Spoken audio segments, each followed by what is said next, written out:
जय भीम, जय जोहार, जय बिरसा, जय पेरियार। मैं हूं देव प्रताप सिंह और आप देख रहे हैं बीसीएनसी न्यूज। आज का जो हमारा टॉपिक है उसमें हम जानेंगे कि कैसे एक पिता ने अपनी पत्नी के हसिया से पेट फाड़ दिया ताकि वो चेक कर सके कि उसकी लड़की हुई है या लड़का। साथ ही दूसरी ओर आज बहुत कम उम्र में बेटियां इतिहास रच रही हैं, उनको हम जानेंगे। यानी एक तरफ मनवादी पितृसत्तात्मक समाज का एक पति है जो 5 बेटियां हो जाने के बाद जब 6वीं बार उसकी पत्नी गर्भवती हुई तो हंसिये से उसका पेट चीर देता है और चेक करता है कि लड़का है या लड़की। लड़का तो खत्म हो गया, पत्नी बच गई। उसको हम जानेंगे। आज का जो खबर है कि पेट फाड़कर देखा बेटा है या बेटी, अब जीवन भर रहेगा जेल में। बात क्या हुई यहां पर? यह समाज की एक स्थिति है कि लड़कियां हो जाएं तो उनमें ताने मारे जाते हैं, ऐसा माहौल बना दिया जाता है कि एक पुरुष भी क्राइम करने लगता है। और ये सदियों से होता रहा है। बेटियों को 2 दर्जे का रखा गया और बेटों को हमेशा तरजीह दी गई है। उसकी ही एक परिणाम यहां पर इस घटना के रूप में दिखाई देता है। साथ ही मैं बता दूं आपको, इस देश में मनवादी संस्कृति ने सती प्रथा जैसी में देवदासी जैसी प्रथा के द्वारा स्त्री पर बहुत अत्याचार किया है। और आज भी संविधान लागू हो जाने के बाद, शिक्षा का विकास हो जाने के बाद भी ऐसी घटनाएं देखने को मिल जाती हैं। या कहिए ऐसे व्यक्ति जो कि समाज की पितृसत्तात्मक सोच से प्रभावित हो जाते हैं और ऐसी घटना को अंजाम देते हैं। ये जो घटना है वो आपकी बदायूं की है। 5 बेटियों के जन्म के बाद एक बार फिर गर्भवती हुई पत्नी का पेट फाड़ करके बेटा और बेटी जांचने वाले पति को फास्ट ट्रैक कोर्ट ने आजीवन कारावास की सजा सुनाई है। कहां की घटना है? ध्यान रखिएगा, इस घटना में 8 माह के गर्भस्थ शिशु की मौत हो गई थी, जबकि महिला की जान बमुश्किल बचाई जा सकी। शहर का एक मोहल्ला है नेकपुर पन्नालाल, यह बदायूं की घटना है। शादी के 22 साल बाद 19 सितंबर 2020 को यह वारदात को अंजाम दी गई। इनकी पत्नी है अनीता, और अनीता ने क्या किया, उनके 5 लड़कियां हो चुकी थी। प्रेशर में था, वो तनाव करता था कि इस बार लड़का ही होना चाहिए। और जब 6वीं बार अनीता गर्भवती हुई तो उसने चेक करने के लिए हंसिये से ही अपनी पत्नी का पेट फाड़ दिया। बड़ा मुश्किल से उसे ले जाया गया। अस्पताल ने उसे बरेली रेफर कर दिया और मुश्किल से उसकी जान बचाई गई पत्नी की, लेकिन बच्चा खत्म हो गया। और ध्यान रखिएगा, यह बच्चा लड़का था। तो ये जो बयान बता रहा है कि अनीता बोल रही थी, आज कहलाता बेटे का पिता। अनीता ने कहा कि जिस बेटे की चाहत में पति अपराधी बना, उस बेटे का जन्म हो जाता अगर वो थोड़ा सा धैर्य रखता और मेरे पेट पर हंसियां न चलाता तो आज एक बेटे का पिता कहलाता। अनीता ने बताया कई बार जान से मारने की कोशिश की गई, लेकिन वह हमेशा उसको समझाने की कोशिश करती रही। जब हंसिया से उस पर जान से मारने की नीयत से वार किया गया तो उसके मायके पक्ष के लोगों ने फिर रिश्ता खत्म कर दिया। बड़ा दर्दनाक घटना है। अगर ऐसे 2 दर्जे की जो अगर सोच रखी जाएगी तो कहां बेटियां सुरक्षित रखेंगी।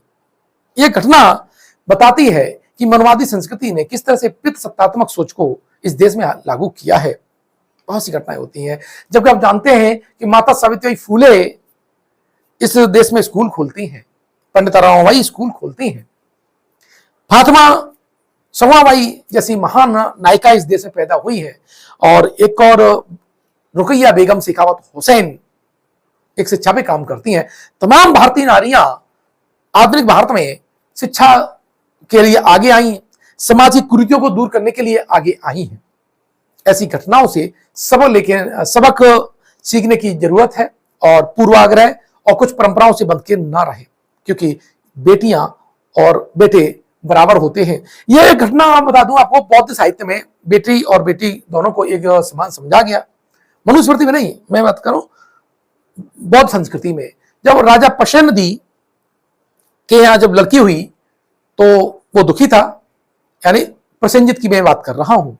और वो तथागत गौतम बुद्ध से बात कहता है कि देखिए मेरी लड़की हुई है। तो तथागत गौतम बुद्ध कहते हैं कि राजन, आपको दुखी होने की जरूरत नहीं है।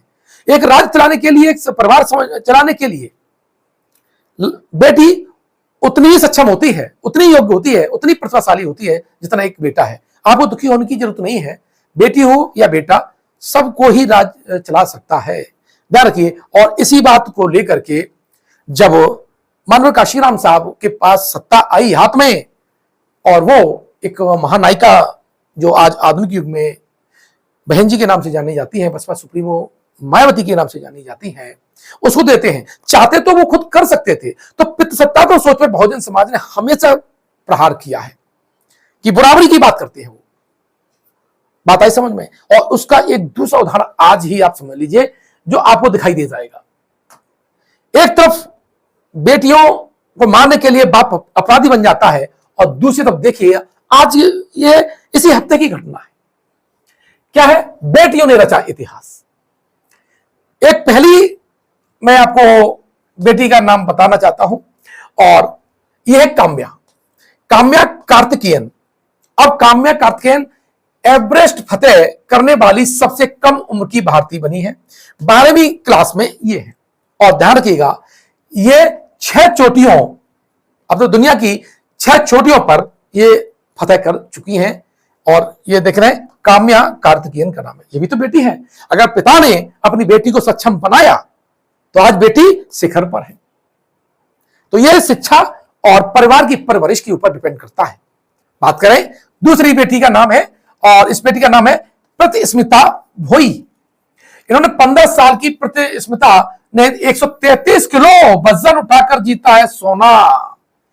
ध्यान रखिएगा 133 किलो किस साल में? 15 साल में। ध्यान रखिएगा ये विश्व युवा वेट लिफ्टिंग यानी 40 किलो भार वर्ग में उन्होंने ये इतिहास रचा है। और ये उड़ीसा का एक पिछड़ा इलाका है ढेंकनाल, ठीक है, ये वहां की रहने वाली है।